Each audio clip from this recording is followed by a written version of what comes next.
नमस्कार दोस्तों, मैं प्रदीप कुमार। स्वागत है आपका अपना पसंदीदा channel maths by Pradeep sir. तो चलिए, आज हम लोग पार्ट 6 परसेंटेज का जो सीरीज चल रहा है, उसी तरह से कल मैंने आपको एनटीपीसी के लिए स्पेशल जो सवाल क्लासेस ली थी, उसमें आपको सीआईएड एसआई के कुछ सवालों को मैंने देखा था। और आप फिर हम लोग पुनः लौट चुके हैं अपने परसेंटेज वाली सीरीज में।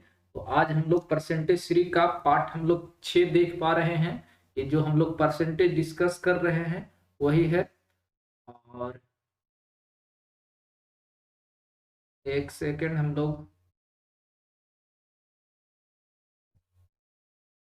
लोग परसेंटेज डिस्कस कर रहे हैं,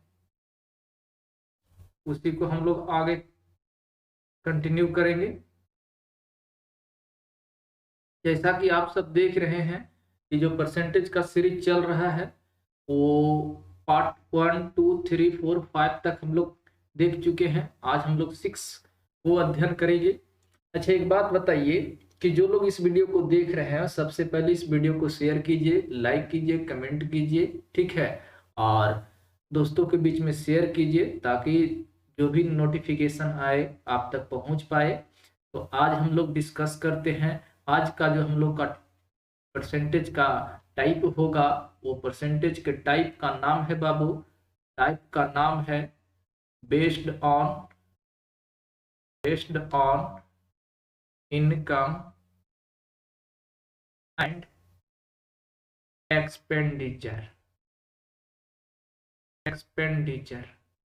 यानी कि जो टाइप है हमारा based on income and expenditure, आय तथा खर्च पर आधारित सवाल। आय तथा खर्च पर आधारित सवाल, ठीक है। अच्छा, एक बात बताइएगा, अगर कोई व्यक्ति 100 रुपया कमाता है, उसमें से अगर किसी व्यक्ति की इनकम 100 रुपया है और उसमें से वह खर्च कर देता है 40 रुपया खर्च कर देता है, तो अब वह बचत कितना करता होगा? 60 रुपया। इसका मतलब है कि अगर आय में से खर्च को घटा देंगे तो बचत निकल जाएगा, या आय में से बचत को घटा देंगे तो खर्च निकल जाएगा। या दूसरे शब्दों में कह सकते हैं कि अगर इन दोनों को जोड़ देंगे तो भी हमारा इनकम निकल जाएगा। तो हम कह सकते हैं दूसरे शब्दों में कि आय बराबर खर्च प्लस बचत, या आय बराबर इनकम बराबर एक्सपेंडिचर खर्च प्लस सेविंग। ये हमारा रियल फार्मूला बन जाता है कि नहीं? दूसरी बात, पहला पॉइंट ये हुआ। दूसरा पॉइंट हम ये सब समझ सकते हैं कि खर्च बराबर आय माइनस बचत, आय माइनस बचत। और तीसरा पॉइंट, बचत बराबर आय माइनस खर्च, आय माइनस खर्च। ये भी हो सकता है, यानी किसी भी एंगल से इसे हम लोग देख सकते हैं। तो जो हम लोग आज का टॉपिक ले रहे हैं based on income and expenditure, ये काफी इंपॉर्टेंट है। इतनी इंपॉर्टेंट है जिसकी कल्पना हम कर ही नहीं सकते हैं। तो इसके सवाल, दूसरी बात, अगर आपका इनकम एंड एक्सपेंडिचर परसेंटेज के फॉर्म में दिया हुआ है तो सवाल भी आपका परसेंटेज के रूप में ही पूछेगा या तो रेशियो के रूप में पूछेगा। अगर डेटा के रूप में दिया है तो डेटा निकाल सकते हैं, अगर परसेंटेज निकालना हो तो परसेंटेज के लिए आपको किसी भी तरह की आंकड़े की आवश्यकता नहीं पड़ती। परसेंटेज इकाई मान से भी आप निकाल सकते हैं। तो ये है परसेंटेज। तो जब इनकम बराबर हम कह सकते हैं खर्च प्लस बचत होता है, खर्च बराबर आय माइनस बचत होता है, तो बचत बराबर आय माइनस खर्च होता है। तो अगर आपको किसी का बचत निकालना है, तो इनकम में से क्या घटाना होगा? खर्च को घटाना होगा। आय से अधिक खर्च नहीं हो सकता, आय से अधिक खर्च इस केस में नहीं हो सकता। अब खर्च पे आधारित जो इस पे सवाल है, इसको 3 पार्ट में हम लोग पढ़ेंगे। इसको भी 3 टाइप के सवाल इसमें मिलते हैं। तो आज हम लोग जो पहला सवाल देखते हैं वो इस प्रकार से है। कहता है, अच्छा, परसेंटेज का टेबल आप लोग याद कर लिए होंगे। और जैसा कि मैं हर एक सवाल में आपको कॉन्सेप्ट प्लस क्वेश्चन दोनों करवा रहे हैं, और आप इस वीडियो को देखिए, ध्यान से देखिए। और अगर ये नहीं समझ में आता है तो आप वीडियो फर्स्ट इसका मतलब क्लियर नहीं किए हैं। राघव नाम का कोई व्यक्ति है जो अपनी आय का 60% खर्च करते है, 80% खर्च करती है। 80% का मतलब क्या हुआ मेरे दोस्त? 80% का मतलब हुआ 4/5। 80% का मतलब 4/5, यानी 5 रुपया अगर इसका इनकम रहा होगा, 5 रुपया अगर इसका इनकम रहा होगा तो उसमें से खर्च कितना कर देता है? 4 रुपया खर्च कर देता है। तो आप एक डायग्राम बना ले, आय, खर्च और एक बचत। आय में से जब हम खर्च घटा देंगे तो क्या मिल जाएगा? बचत मिल जाएगा। एक व्यक्ति की इनकम कितनी है बाबू? 5 रुपया, जिसमें से वो खर्च कितना कर रहा है? 4 रुपया। तो स्वाभाविक है कि बचत कितना करेगा? 1 रुपया। ये हमारा, अगर हम इसे रेशियो के फॉर्म में लेकर चले जाएं तो ये हमारा रेशियो हो जाएगा। ये हमारा क्या हो जाएगा? रेशियो हो जाएगा। यानी 5 रुपए के इनकम में से 4 रुपया खर्च करेगा तो बचत। कैलकुलेशन को आसान करने के लिए हम स्वेच्छा से एक एक जीरो चिपकाएंगे। अगर एक एक जीरो चिपकाने से चीजें आसान नहीं बनती, आप दो दो जीरो चिपकाएंगे। दो दो जीरो चिपकाने से सवाल आसान नहीं बनता, तो फिर अकॉर्डिंग टू योर डेटा उतना से मल्टीप्लाई कर देंगे, जो आगे की कंडीशन में हम पढ़ाएंगे ऐसा आएगा। तो अब 100 इसलिए बन गया क्योंकि 100 से कंपेयर करने में आसान हो जाएगा। ये हम लोग एज्यूम कर लिए अकॉर्डिंग टू रेशियो। अब कह रहा है यदि उसकी आय में 12% की वृद्धि कर दी जाती है, आय को कितना बढ़ा दिया जाता है? 12% बढ़ा दिया जाता है। आप बताइए, 12% बढ़ा दिया जाएगा तो 12×5 60 रुपया बढ़ जाएगा। कितना रुपया बढ़ जाएगा? 60 रुपया बढ़ जाएगा। 60 रुपया बढ़ जाएगा, यानी अब वो कमाएगा कितना? 560 रुपया होगा। कितना कमा रहा होगा? 560 रुपया में। जब 560 रुपया कमा रहा है तो कह रहा है बचत में 10% कमी कर दिया। लो, बचत 10% कमी कर दिया, बचत को 10% कम कर दिया। तो 10% कम कर दिया मतलब अब कितना बचा रहा है? 90 रुपया बचा रहा है। तो 560 रुपये की कमाई में से 90 रुपये बचा रहा है। 560 की कमाई में से जब वो 90 रुपये क्या कर रहा है? 90 रुपये बचा रहा है, तो उसका खर्च कितना हुआ होगा? इसको हम रेड ब्लैक पेन से लिख दे रहे हैं। तो इसका खर्च कितना हुआ होगा? 560 में से 90 घटाएंगे तो 0, 6, 16 में से 9 गया 7, 470 रुपया। यानी कि अब वो खर्च 470 कर रहा होगा, तब तो ऐसा सिचुएशन आया। तो इसका तात्पर्य हो गया कि उसके खर्च में वृद्धि कितना हुआ? तो परसेंट, खर्च में परसेंट वृद्धि निकाल देना है। खर्च में परसेंट वृद्धि। तो एक बात बताएंगे मेरे दोस्त, खर्च में परसेंट वृद्धि निकालना है तो खर्च में वृद्धि कितना हुआ? 70। 70 कितना में भाई? 400 में। तो 100 में, क्योंकि 400 से 470 हुआ है ना, 2 जीरो से 2 जीरो, तो कितना आ जाएगा? 17.5%। हमारा आंसर कौन हो जाएगा? ए हो जाएगा। मैं उम्मीद करता हूं कि चीजों को आप अच्छी तरह से समझ पाए होंगे। नेक्स्ट सवाल में हम लोग चलेंगे मेरे दोस्त। मोनिका अपनी आय का 72% खर्च करती है। मोनिका अपने आय का कितना परसेंट खर्च करती है? 72% खर्च करती है।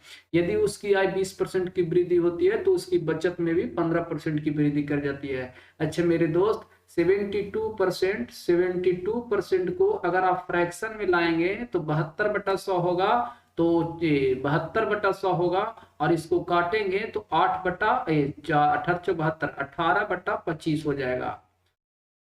18/25 हो जाएगा। अब अगर डायग्राम की बात करते हैं तो आय, खर्च और बचत का डायग्राम बना लें।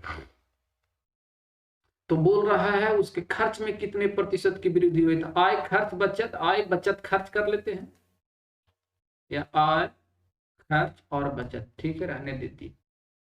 आय को कितना मानना होगा? इसके अकॉर्डिंग, यानी 25 मान लेते हैं तो खर्च 18 करेगा, तो बचत कितना होगा? 7 होगा। हम कैलकुलेशन आसान करने के लिए अपन मन से एक एक जीरो और चिपका देते हैं मेरे दोस्त। कहता है कि आय में 20% की वृद्धि हुई, इसमें कितना परसेंट का वृद्धि हुआ? 20% का वृद्धि हुआ। 20% की वृद्धि हुई तो 20% का फ्रैक्शन 25 दूना 50, 20% का मतलब 25 दूना 50। इसका मतलब अब वो 300 रुपया कमा रहा है। तो 15% की वृद्धि कर दिया क्या चीज में? बचत में, यानी इसमें वो 15% की वृद्धि कर दिया। तो 15 सते 105, यानी 10 रुपये 50 पैसा। कैलकुलेशन आसान करना है तो और एक जीरो चिपका दीजिए, नहीं काम बन रहा है तो 105 रुपया। अब यहाँ 805 रुपया हो जाएगा और इसमें भी एक जीरो बढ़ जाएगा। क्या किसी को कोई दिक्कत? हम कैलकुलेशन आसान करने के लिए 3000 में से 805 रुपया खर्च बचा रहा है, 3000 की कमाई में से 805 रुपये बचा रहा है। तो अब ये कितना हुआ? अब ये कितना हुआ? 3000 में ये हम रेड पेन से लिख दे रहे हैं, नया पेन दूसरा पेन से लिख रहे हैं। तो 3000 में से 805 रुपया, 3000 में से 805 रुपया तो घटाइए 2195 रुपया। ये तो दिख ही नहीं रहा है ना, दूसरा पेन लेते हैं।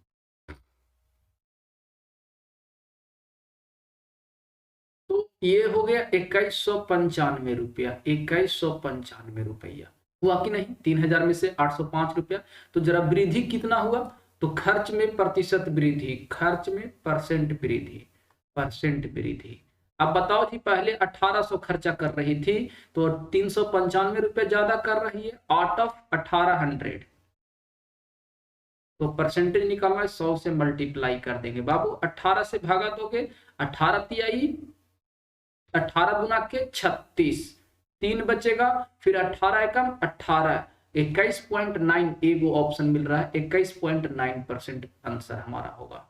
मैं उम्मीद करता हूं कि चीजों को आप अच्छी तरह से समझ पाए होंगे। नेक्स्ट सवाल, अनु अपने मासिक आय का कितना परसेंट, अनु अपने मासिक आय का 68% खर्च करती है। 68% का फ्रैक्शन वैल्यू मेरे दोस्त 4 से 17 बार में, 4 से 25 बार में, क्योंकि बट्टा में 25 आ जाएगा, यानी इनकम 25 रुपया में 17 रुपया खर्च कर देती है। ये 25 रुपया इनकम है, उसमें खर्च कितना कर देती है? 17 रुपया खर्च कर देती है, ये खर्च कर देती है। तो यहाँ पर डायग्राम हो जाएगा आय, खर्च और मेरा बचत। आय कितना? 25, खर्च कितना? 17, बचत कितना? 8। कैलकुलेशन आसान करने के लिए एक एक जीरो चिपकाते हैं, दिक्कतें होगी हम आगे दो दो जीरो चिपकाएंगी।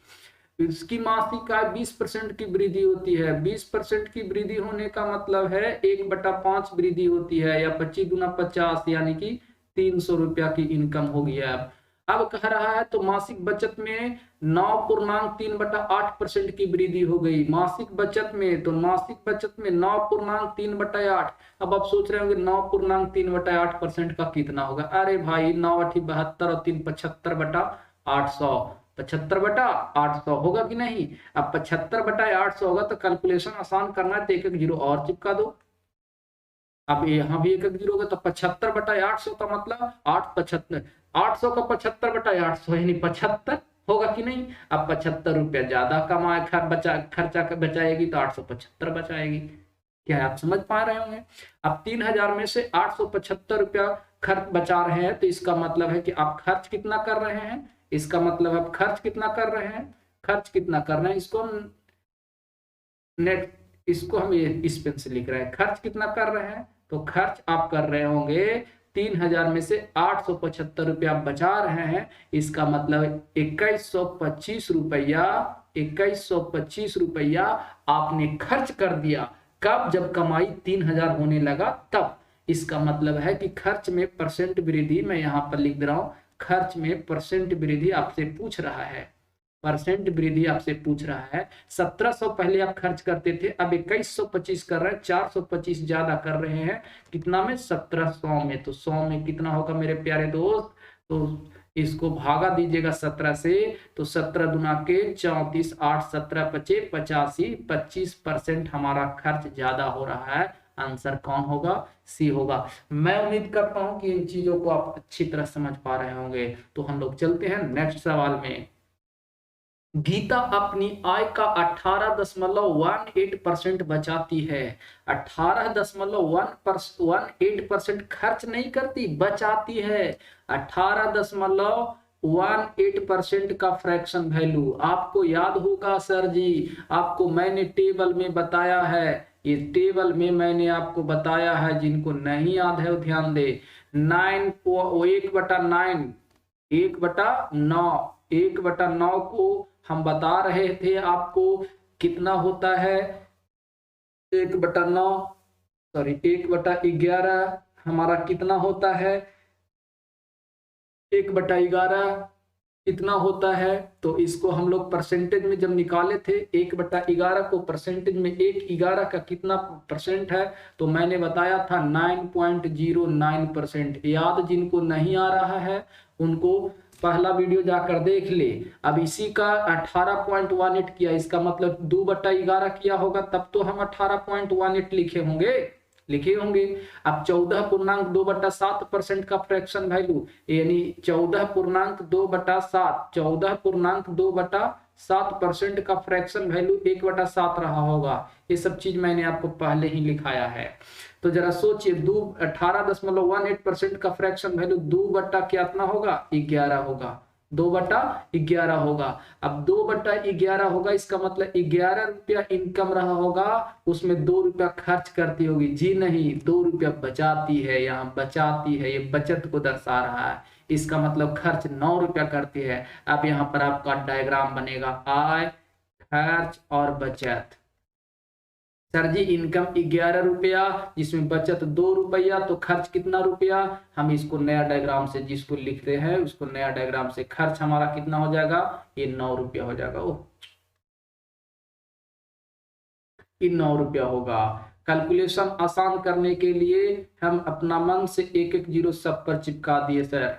अब कह रहा है उसके व्यय में 14 और आसान करना है, तो सुनिए, उसकी आय 20% की वृद्धि हो गई, तो उसकी आय 20% की वृद्धि हो गई, जिससे वो खर्च को 14.2/7% क्या कर दिया, बढ़ा दिया। अच्छा एक बात बताइए, 14.2/7% का फ्रैक्शन वैल्यू क्या होता है, 1/7 होता है। किसमें, व्यय में, किसमें बढ़ा दिया, व्यय में, यानी 1/7 बढ़ रहा है सर जी। तो 1/7 है, क्या वो 90 के मल्टीपल में है, 90 के फैक्टर है, नहीं है ना। यही चीज तो मैं बताने की कोशिश कर रहा हूं। तो हम क्या करेंगे, सब में 7 से गुना कर दीजिए, सब में 7 से गुना कर दीजिए, कैलकुलेशन और आसान हो जाएगा मेरे दोस्त। तो जरा सोचिए, 110 के 20%, अब कह रहा है 11 सते 77 हो जाएगा, ये 770 हो जाएगा, ये 9 सते 63 हो जाएगा, और ये 20 सते 140 हो जाएगा। क्या ऐसा करना पाप है, नहीं सर, कैलकुलेशन आसान करने के लिए किए हैं।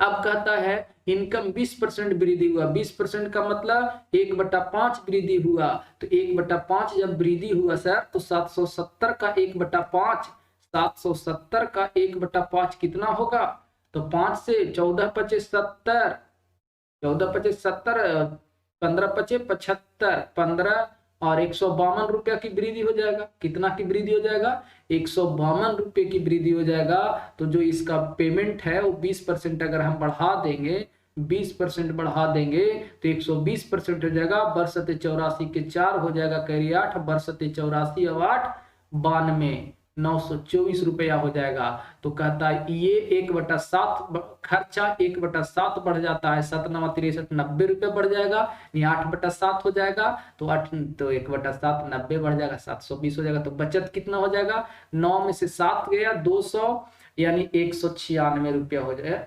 194, 4 के 4 हो जाएगा, और 2 में से 2 गया 0, 9 में 7 गया 204 हो जाएगा, 204 हो जाएगा।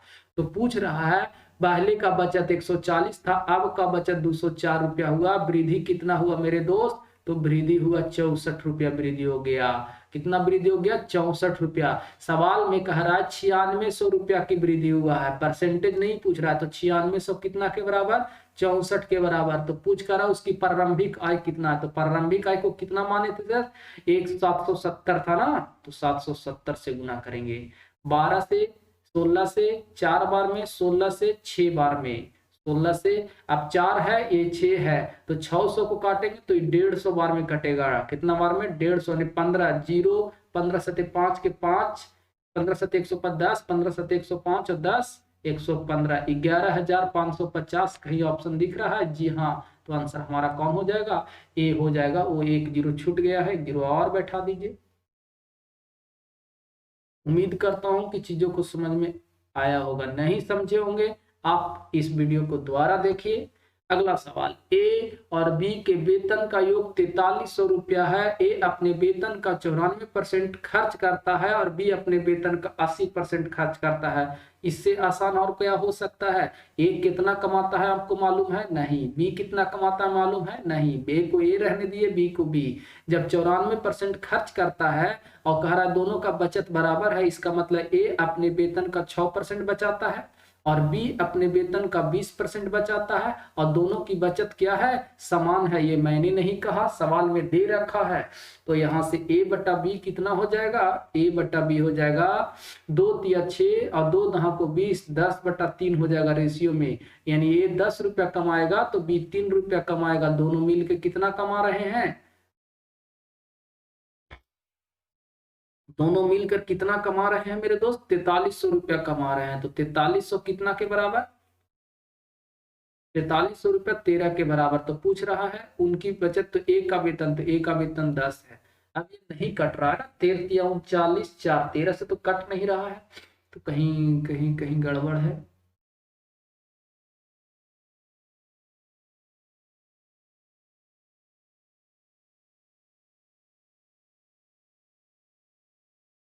ये 94 नहीं होगा, यहाँ पर 74 होगा। यहाँ पर आप सुधार देंगे, ये 74 होगा, 74 होगा जी। तब वो यहाँ होगा 26%। अब 26 हो जाएगा तो 13 हो जाएगा, तो 23 हो जाएगा। अब 23 दूना क्या? 46, 2 यानी कि, तो फिर ऑप्शन भी चेंज, तो कट नहीं रहा है। यदि उनकी बचत समान, तो एक का वेतन, तो एक का वेतन, एक कुछ गड़बड़ है। अगर हम इसको यही रहने देते हैं, यही रहने देते हैं तो 13 आएगा। तो हो जाएगा 43,000 बटा 13। 13 तिहाई 39, 4 और 13 तिहाई 39, 4 13 तिहाई 39, 4 33, 33 आ रहा है। यही हमारा आंसर होगा लगभग में। ए का वेतन, बाद बाकी सब ठीक है। नेक्स्ट, ए की आय बी की आय का 60% है। दो व्यक्ति हैं, ए है और बी है। ए है और बी है। ए है और बी है। ए है और बी है। इनकम की बात कर रहा है मेरे दोस्त, 60% है। 60% का फ्रैक्शन वैल्यू 3/5 होता है। अब इसको हम 3x के मल्टीपल में मान लेते हैं, इसको 5x के मल्टीपल में मान लेते हैं। ए का व्यय बी के व्यय का 70% है। व्यय को हम लोग क्या बोलते हैं? खर्च। 70% का मतलब 7/10 है। तो ये x मान ही लें, तो y मान लेते हैं, ये इसको, ये 70% है। यदि कंडीशन दिया है, यदि ए की आय बी के व्यय का दिया गया है, दिया गया है कि ए की आय, तो ए की आय कितना है मेरे दोस्त? 3x। बी के व्यय का 75% है, यानी 10y का 75% है। 75% का मतलब 3/4 हो गया। अब 3 से 3 कैंसिल हो जाएगा, तो x बटा y कितना हो जाएगा? 5/2 हो जाएगा। अब पूछ क्या रहा है? ए की बचत तथा बी की बचत का अनुपात क्या होगा? तो जरा सोचिए, अब x का मान, इसका मतलब x का रेशियो 5 और y का रेशियो 2। तो जरा सोचिए, x का रेशियो 5 रखेंगे तो 5 तिया 15 हो जाएगा, और 5 5 25 हो जाएगा। y का रेशियो 2 तो 2 7 14 हो जाएगा, 2 दहा को 20 हो जाएगा। घटा देंगे तो बचत का रेशियो आ जाएगा, ये 1 आ जाएगा और ये 5 आएगा। तो बचत का रेशियो 1:5 होगा और ये हमारा आंसर क्या हो जाएगा? बी हो जाएगा। मैं उम्मीद करता हूं कि इन चीजों को आप अच्छी तरह समझ पा रहे होंगे। नेक्स्ट सवाल, रानी अपनी आय का 28% राशि बचत करती है। 28% राशि बचत करती है, तो 28% को अगर आप फ्रैक्शन में चेंज करेंगे मेरे मित्र, तो 7 बटा कितना हो जाएगा? 25 हो जाएगा। होगा कि नहीं? यानी 25 रुपये इनकम में खर्च कितना करती है? बचत है ना, बचत कितना करती है? 7 रुपया करती है। तो खर्च कितना करती होगी मेरे दोस्त?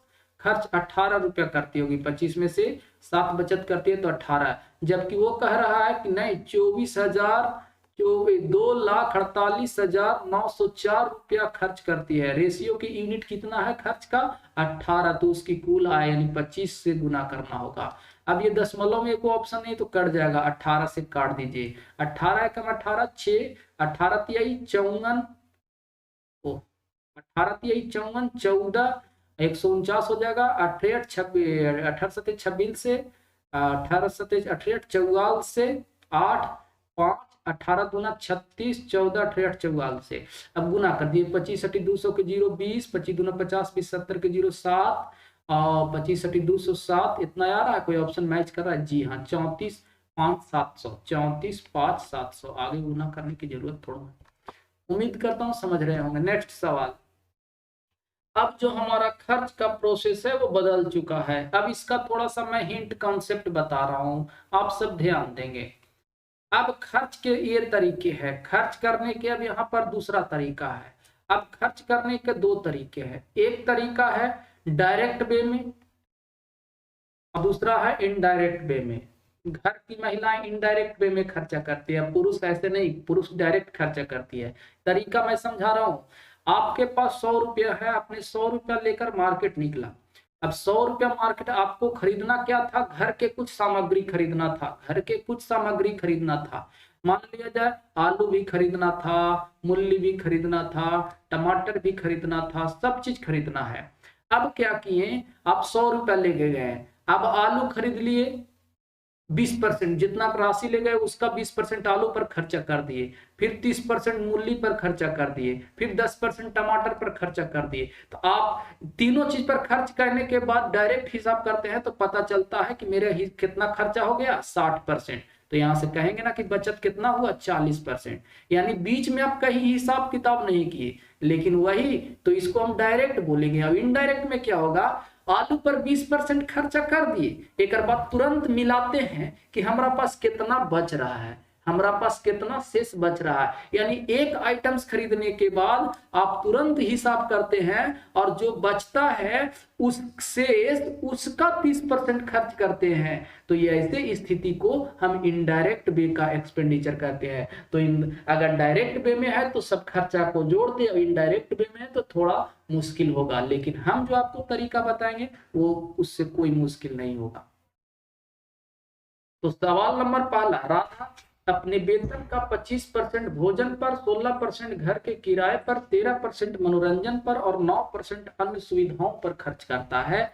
तो यदि महीने के अंत में उसकी बचत 24,827 रुपये है तो इसका वेतन, यहाँ पर जो खर्च वो डायरेक्ट हो रहा है। तो जरा सोचिए, जब खर्च डायरेक्ट हुआ है तो टोटल खर्च को निकाल लीजिए, टोटल खर्च यहाँ से निकल जाएगा, केवल जोड़ देना है 25%। अगर यही पूर्णांक में पॉइंट में रहता तो फ्रैक्शन में लेके चले जाते, 16%, 13% और 9%। ये टोटल हमारा खर्च हो गया। तो 13 और 9 22, 10 32, 6 38, 20 58, 9 5 63% खर्चा हो गया। इसका मतलब बचत कितना हुआ, 37%। बचत कितना हुआ, 37%, क्योंकि कोई भी चीज 100% होता है। और यही बचत 24,827 के बराबर दिया हुआ है, तो 37 के बराबर हो जाएगा। तो खर्च इनकम निकालना है तो 100 से गुना कर देंगे, बन जाएगा, एक कट जाएगा, ठीक है ना। नेक्स्ट गुना भाग आप लोग कर लेंगे। लेकिन यही सवाल को देखिए क्या कह रहा है, सुधा ने अपनी मासिक आय का 12% किसी अनाथालय को दान करने का फैसला किया और दान के दिन उसने अपना फैसला बदल दिया और 4800 रुपया की राशि दान की, जो उसके द्वारा पहले तय की गई राशि के 80% के बराबर है।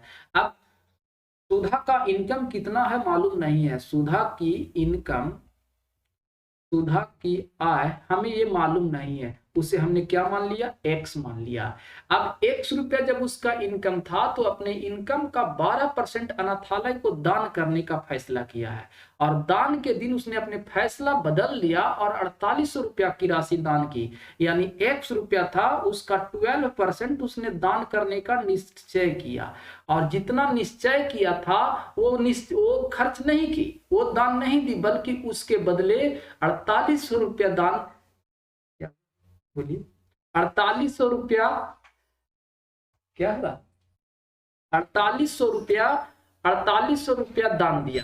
जो दान किया गया है वो अपनी राशि का जितना डिसाइड किया था उसका 80% के, यानी डिसाइड 12% था, उसका 80% जो दान हुआ है वो 4800 रुपये के बराबर है। तो पूछ रहा है कि उसकी मासिक आय का 27% क्या होगा मेरे दोस्त, x गुना 12% को हम 12/100 रहने देते हैं और 80% को हम 4/5 लिख देते हैं, क्योंकि इसको हम 12 क्यों रहने, 12 के मल्टीपल में था इसलिए हमने ऐसा किया है। 12 चौको 4800, 48 से 48 कैंसिल, 5000, ये 50,000 रुपया उसका इनकम था और इसका 27% निकालना है, इसलिए जो 27% कितना हो जाएगा इसका, तो 27%, 27 25 35 से 13,500, इसका ये आंसर नहीं होता, इनकम ये होगा, लेकिन इसका 27% कितना हो जाएगा, एक 13,500। वेटिंग नेक्स्ट सवाल। ये देखिए इनडायरेक्ट वे के खर्च है उस पर आधारित सवाल है इसका, और इसको मैं इतना लॉलीपॉप तरीका बताऊंगा, फिर अगला वीडियो में और ऐसा सवाल लेकर आऊंगा। एक पुस्तकालय में 20% पुस्तकें हिंदी में है, 20% पुस्तकें हिंदी में है, ये 20% का फ्रैक्शन वैल्यू 1/5, एक किस चीज में है, हिंदी में है। फिर क्या कह रहा है, तो शेष का 50% क्या चीज में है, 50% अंग्रेजी में है, मतलब 1/2 अंग्रेजी में है, इंग्लिश में है। फिर कह रहा है शेष का 30% का फ्रैक्शन वैल्यू 3/10 है। आज हमने क्वेश्चन को मैंने टाइप नहीं किया, इसलिए थोड़ा बहुत एरर है, कोई असिस्टेंट ने टाइप किया है, और बाकी 6300 पुस्तकें अंग्रेजी क्षेत्रीय भाषा में है। तो पता लाइब्रेरी में पुस्तक की संख्या हमें मालूम नहीं है, कितना मान लिया, x मान लिया, कितना मान लिया, x मान लिया। अब लाइब्रेरी में पुस्तकों की संख्या x था, जिसमें से 20% हिंदी में है, और इसके बाद यहाँ पर एक शेष लगा हुआ है। तो जरा सोचिए 20% का फ्रैक्शन वैल्यू 1/5 अगर हिंदी में है, तो जितना पुस्तक था उसका 4/5 शेष रह जाएगा, जो शेष रहेगा उसका 1/2 अंग्रेजी में है, और उसका शेष का 30%, शेष बोलेगा तो 4/5 यहाँ से शेष रहेगा, और यहाँ से शेष 1/2 रहेगा, और यहाँ से 3/10 का शेष कितना बच जाएगा, 7/10 हो जाएगा। और ये जो शेष किताबें बचते बचते हैं वो 6300 के बराबर है। तो आप देख पा रहे हैं 2 से 2 दूना के 4 और 2 से 5 बार में, अब 7 9 63 5 25 25 9 225 क्रॉस मल्टी 22,500 किसका वैल्यू, x का, यानी कि लाइब्रेरी में 22,500 किताबें थी। उम्मीद है कि इन चीजों को आप समझ गए होंगे। इसका बेसिक फंडा की अगर हम बात करते हैं तो बच्चे लोग क्या कैसे बनाते हैं वो भी तरीका मैं बता देता हूँ। जैसे टोटल पुस्तकों को मान लेंगे, माना कि पुस्तकों की संख्या 100 है, उसमें से हिंदी के कितने पुस्तकें हैं, हिंदी के 20%, इसका मतलब 20 है, तो शेष बच कितने जाएंगे, शेष बच जाएंगे 80, और जितना बचेंगे उसका 50% अंग्रेजी में है, तो अंग्रेजी में कितने पुस्तकें होंगे, 80 का 50%, शेष का 50%, तो 40 हो जाएगा। तो शेष अब कितना बचेंगे, शेष अभी भी 40 बच जाएंगे, जितना बचेंगे उसका 30% फ्रेंच में है, फ्रेंच में कितना है 30%, तो 40 का 30% कितना होगा, 12 हो जाएगा। तो अब शेष कितना बच जाएंगे, तो शेष हमारे पास 28 बच जाएंगे, और 28 कितना के बराबर हो जाएगा, 6300 के बराबर हो जाएगा। तो 100 के बराबर कितना होगा, आया बात समझ में, ये बेसिक फंडा है। अब ये जो नियम है, जब यहाँ पॉइंट पूर्णांक आ जाएगा तो दिक्कतें हो जाएगी, इसलिए हम इस नियम को यूज नहीं करते हैं, इस तरह के सवाल को ऐसे बनाते हैं। तो सेशन आज का इतना ही हुआ, फिर हम लोग नेक्स्ट वीडियो में इससे आगे क्लास लेकर आएंगे। तब तक के लिए बाय। और जो लोग इस वीडियो को देख रहे हैं उनसे आग्रह है कि आप इस वीडियो को शेयर कीजिए, लाइक कीजिए, कमेंट कीजिए, दोस्तों के बीच में शेयर कीजिए, ठीक है ना। तो